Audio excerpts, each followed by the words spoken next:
recording. You guys remember Jeff, the mean one from the other video? Oh, gee, thanks. Dressed as the Grinch today. All for you guys. Yeah, if you ask me, it looks like he pulled it out of the pulled it out of the spool. So it looks like he either did not engage the spool again when he tried to pull, or there's something wrong with it, which is what we'll test here in a minute, or when we get back. We're gonna go do a lockout real quick. But yeah, we'll go from there. So Jeff's gonna give me this so I can go do that, and then we'll be right back to figure this out.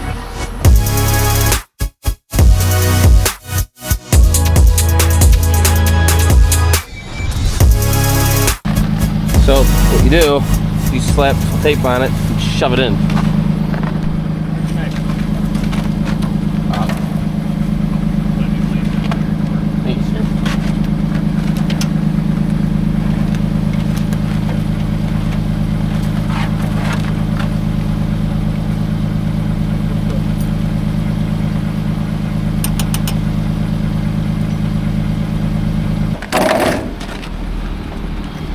So now what we're gonna do is we're gonna run this out, get all the slack out like Adam's doing, and then we'll run it back in and see if we can get it tight.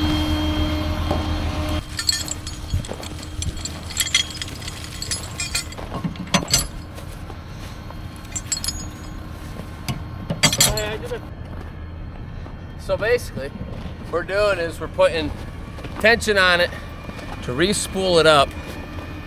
Make sure it gets a good spool on it, and then hopefully it doesn't release. For those of you that don't know, this is Adam right here. Well, it's a brisk, what, 20 degrees there? Yeah, that's a lot warmer than it has been. Yeah, no shit. I almost said this morning, I forgot my snow pants yesterday. It was cold. these 14-degree days are nasty. With the wind chills of 3 or -1. Oh, it'll be 40 on Friday. Yeah, Thursday. I saw that. 40 degrees. It'll be t-shirt weather here in Michigan.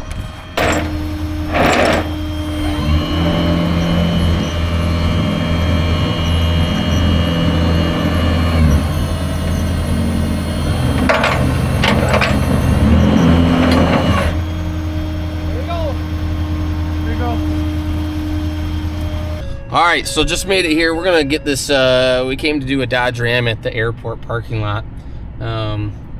Obviously, flatbeds can't make it in here, so we're gonna load this real quick.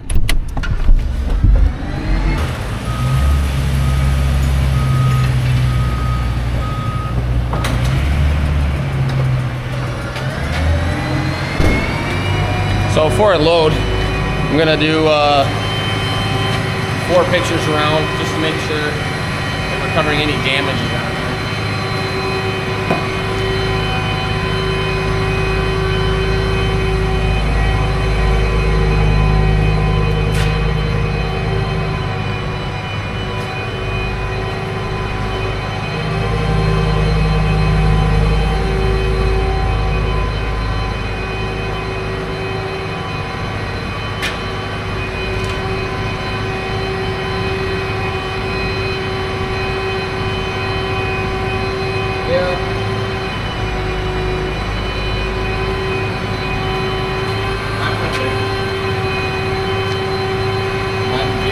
Loading it.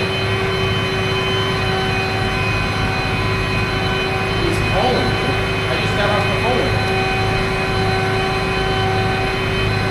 How long ago? Okay, so you talked to him right before I talked to him. That just got off the phone. So he's meeting me downstairs.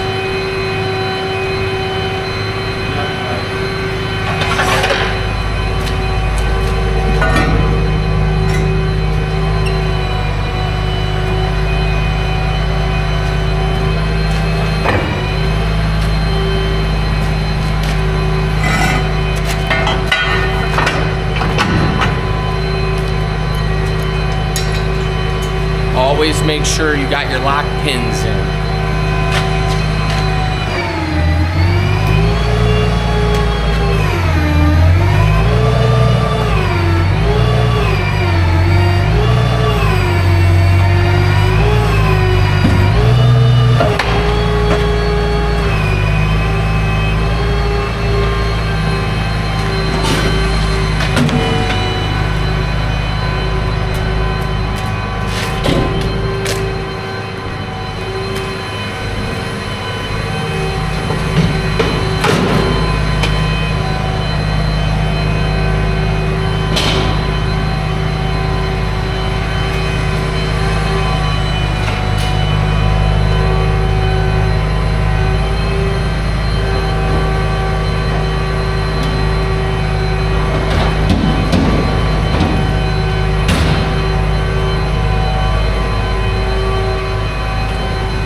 goal is to get those as tight as possible, as close to the wheel.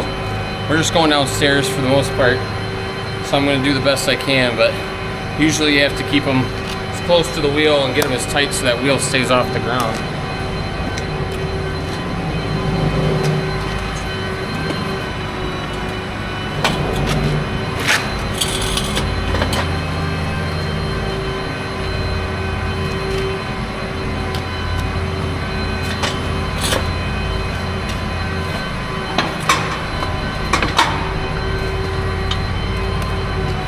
Now all I gotta do is lift it.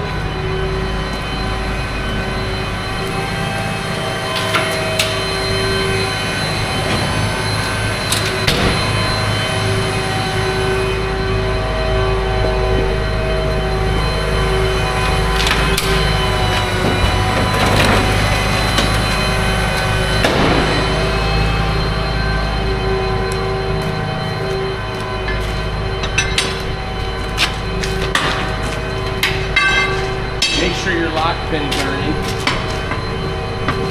So when you actually lift it off the ground, it stays locked in.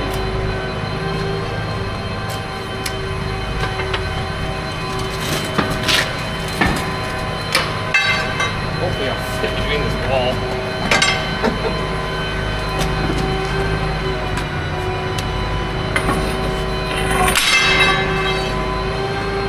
Perfect.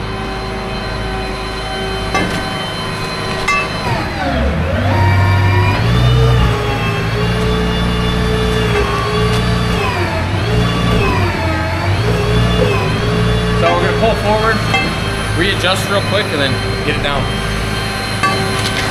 Got it.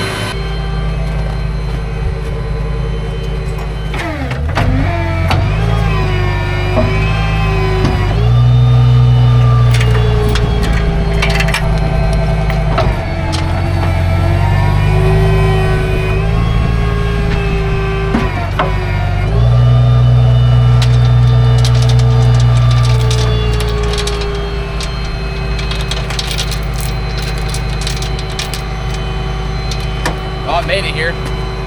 One piece. What I'm gonna do is I'm gonna pull these pins, but first, before I do anything, I'm gonna pull these dollies off, just in case I need to wiggle them around. Now, everybody thinks that you can't use these things for, I don't know, everybody just thinks they're terrible, but they're not bad. If you know what you're doing, you're not gonna damage the car. And yes, I know you're supposed to use the bar to put it down, which I'm gonna have to do. Not a bad looking truck. No, it's actually really freaking nice. I love the I've never actually seen the interiors on these things before, but they're sick. I'm actually very impressed with Dodge on that. It's the nice thing about all the new stuff that's so electrical. Exactly. Well, you have a good one, man. You too. Thank you.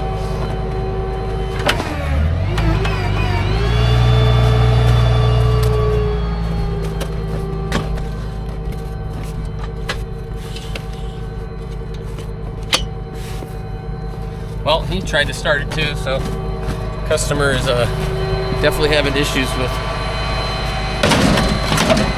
key fob. It sucks for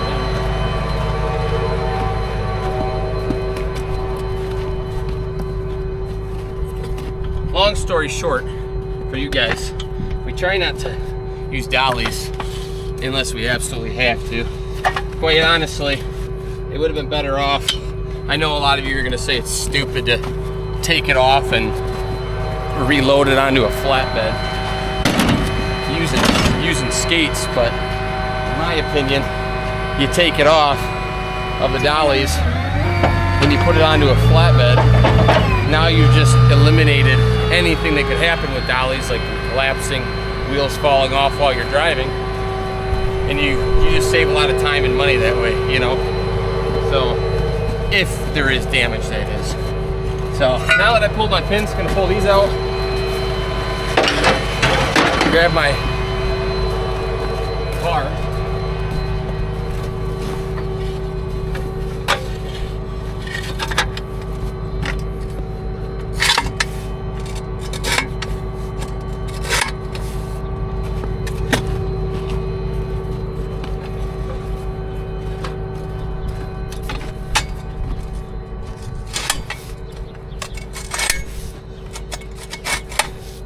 hate these things.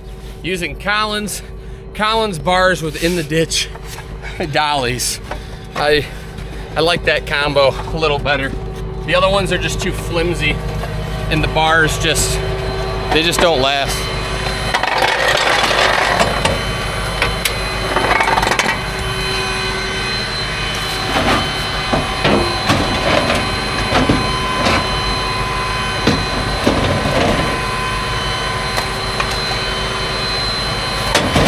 Now my bars are, I just got one. That one's kind of stuck on there, so we're gonna shake it a little bit.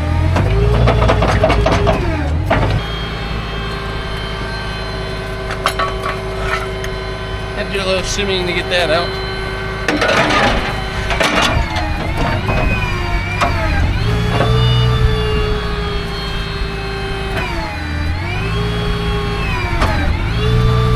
Back into place, and then pop this thing down. We're all set with that. There you guys go. Now we got that done. We're gonna go get ourselves into a couple more things. I don't know what yet. Let's start that all over. So there you guys go. Got the winch done. Like we said, it's probably just a operator error. Pulled too much cable out, or over time he's not pulled enough out, or let it get too loose and didn't retighten it back up, which caused it to basically wiggle its way out from where that set pin is, and then it will kind of like wiggle its way out. At least this is how I think it happens. It will wiggle its way out, and then over time it's like loose on the inside, and if you get too loose it just unravels, which is unsafe and not good. So we'll have to make sure that we're on top of everybody and making sure those are very tight, because obviously taking care of your cable is huge. I mean, you're pulling a lot of weight with it. Yeah, it's other people's cars, other people's trucks, motorcycles, you name it. You know, you're pulling their stuff. You need to make sure that you're doing it safely and responsibly. Those cables are huge. Now, we're really anal about making sure that cables are good and equipment is up to date, with like maintenance and staying on top. We've got a whole maintenance chart that we follow religiously, to make sure that everything is, you know, top tier, because the last thing you need to do is go out and then damage someone else's stuff when that shouldn't even be a thing.